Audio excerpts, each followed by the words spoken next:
And then we get EVS here, and this is what separates EVS from all of them, because he sets up the character and sells Salamandroid right off the bat. AKA Padders, I apologize in advance. Hashtag trigger warning. We're talking EVS, Ethan Bane Skyver, AKA the human sunshine beam shining the path to comic book freedom, and we're going to be getting dirty into one of his early works, some of his early pages, Salamandroid, the only character in Hall of Heroes Presents Zero that continues on to this day. But this book also features young work, fantastic work, ink-slinging work from Trent Canigua, I can never say his name, but the dude from Creed, and Matt Martin, who created Snowman around this time, and Snowman still continues to this day. But Matt Martin has an odd... his story's weird, but we're going to be discussing EVS, Salamandroid, first appearance, and nib drawing? Nibs?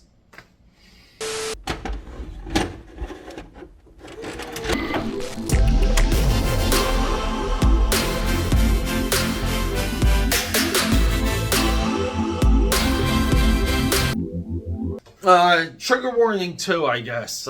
Join Mug Club. So guys, EVS. I mentioned nibs. I mentioned a couple of these other tools. If you guys aren't familiar with a pen nib or a crow quill dip pen, I will introduce you to that when we hit that drawing table, your most favorite place here on YouTube.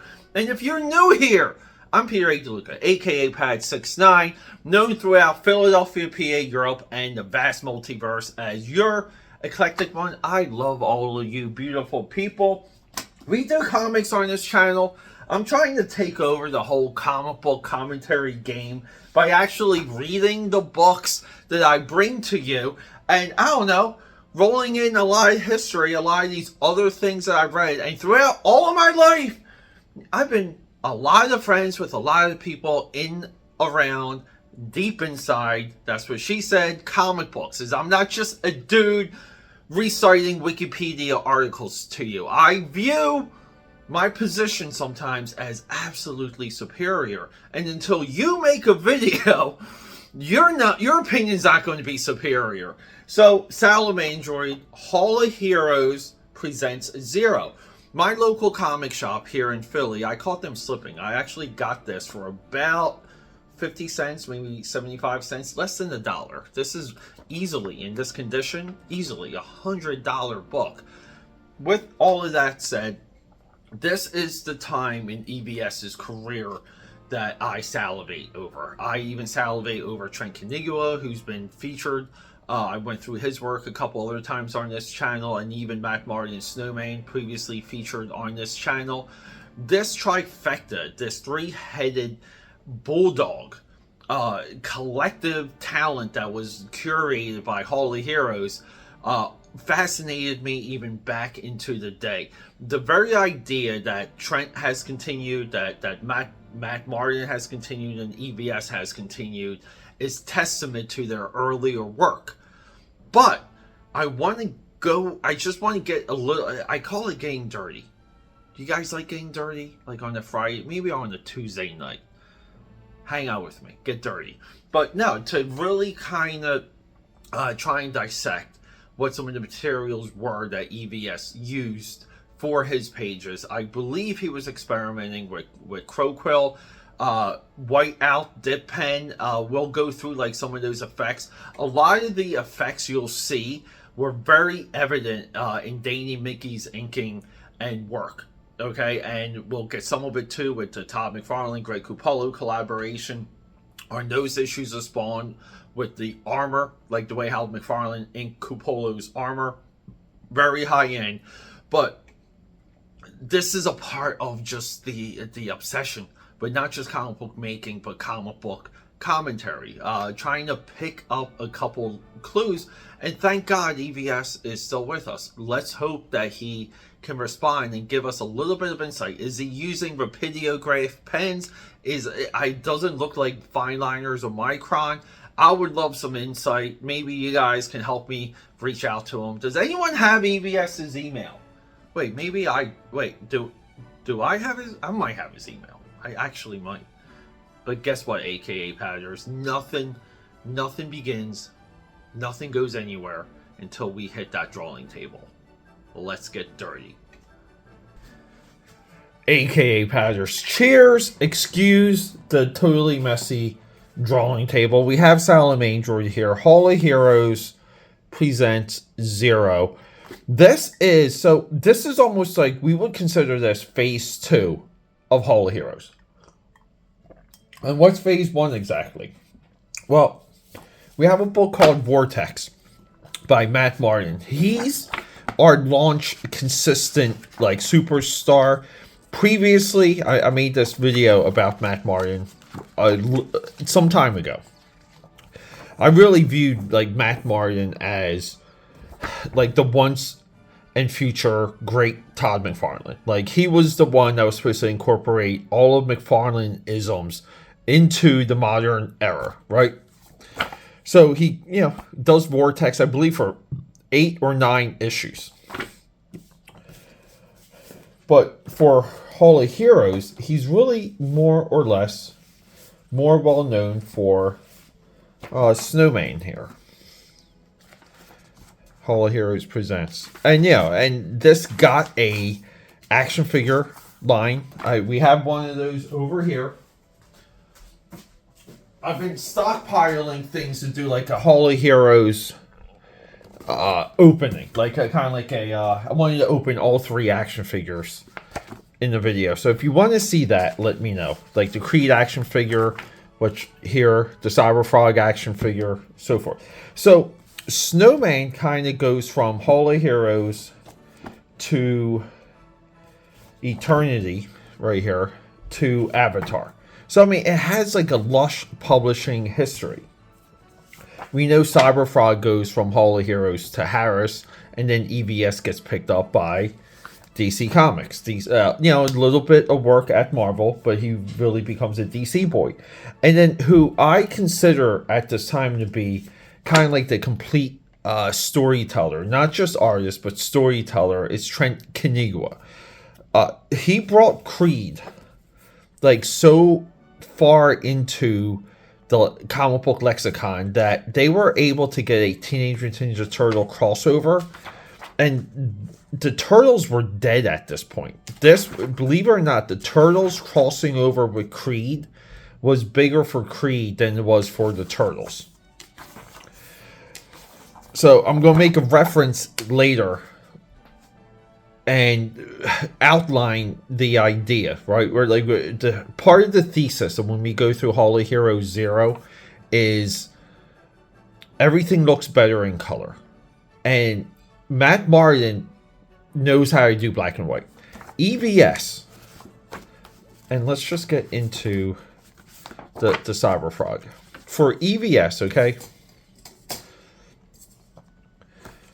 We really see. We just see how useful the colors really act as a separation for EVS. Very helpful, okay? When it comes to Trent, I believe Matt Martin does not need color at all.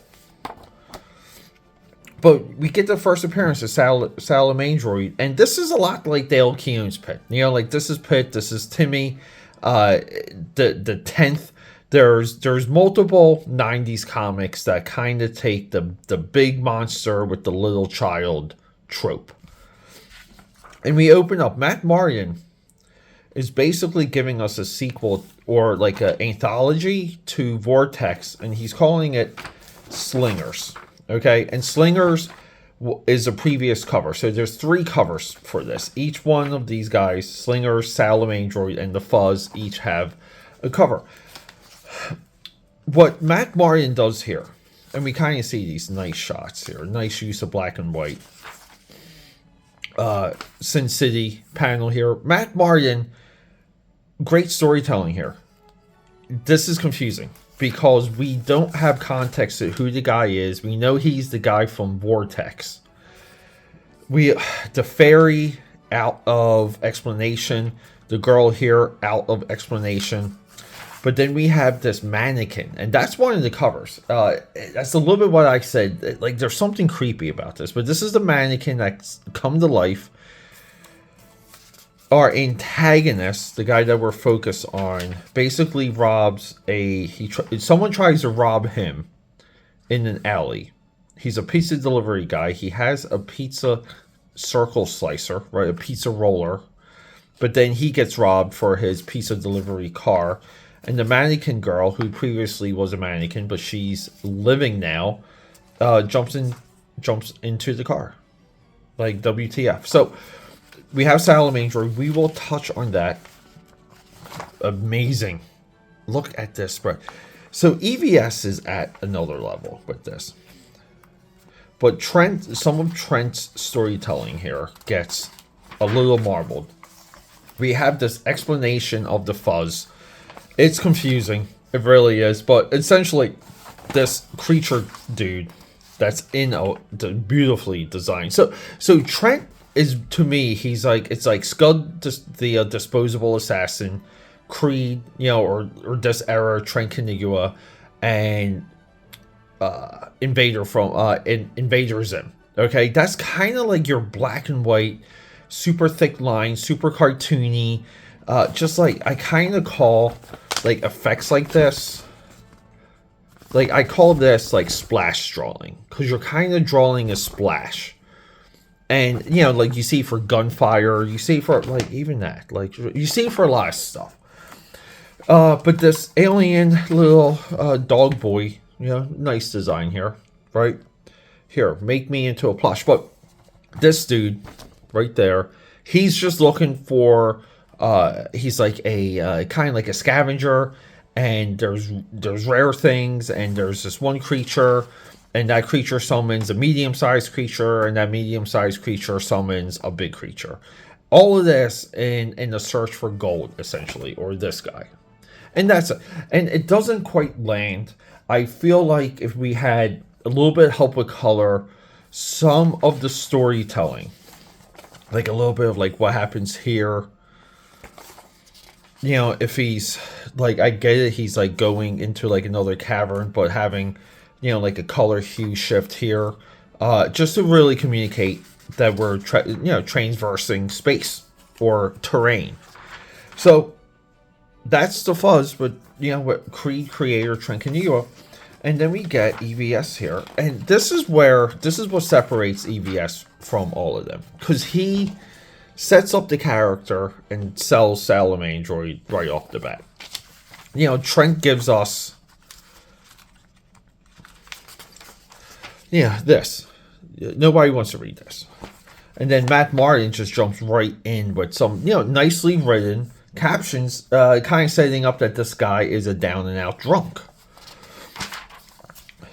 But EVS draws himself, and he's popping out of a casket, and we have a blow-up doll in there. We have some type of fan magazine. That's probably he's making fun of Wizard magazine there. And die, you derelict. We jump into, if you guys remember the movie Spawn, the introduction of the clown in the movie Spawn. There's a bunch of wannabe teenage vampires trying to do a seance in the graveyard, and the clown shows up and he summons Spawn, and he blows the mind of all of the fake Satanist teenagers.